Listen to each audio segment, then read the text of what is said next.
This national feeling is good, but it won't count for much, and it won't last unless it's grounded in thoughtfulness and knowledge. An informed patriotism is what we want.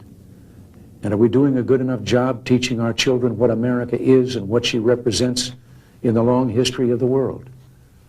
Those of us who are over 35 or so years of age grew up in a different America.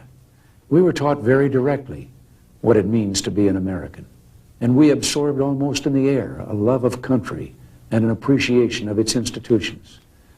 If you didn't get these things from your family, you got them from the neighborhood, from the father down the street who fought in Korea, or the family who lost someone at Anzio. Or you could get a sense of patriotism from school. And if all else failed, you could get a sense of patriotism from the popular culture. The movies celebrated democratic values and implicitly reinforced the idea that America was special. TV was like that too, through the mid-60s. But now we're about to enter the 90s, and some things have changed. Younger parents aren't sure that an unambivalent appreciation of America is the right thing to teach modern children.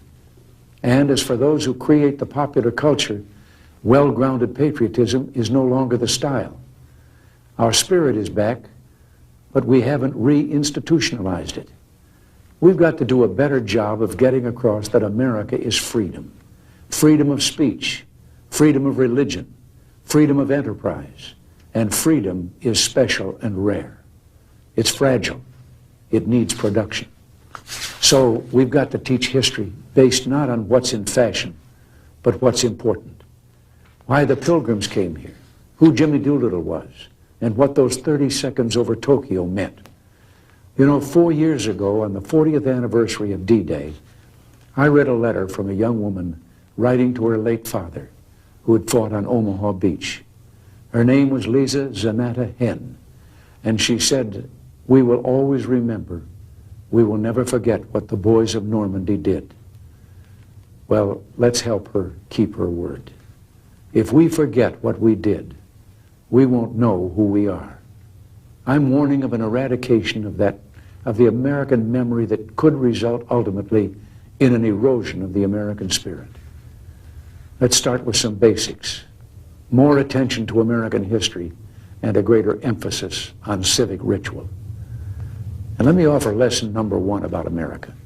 All great change in America begins at the dinner table.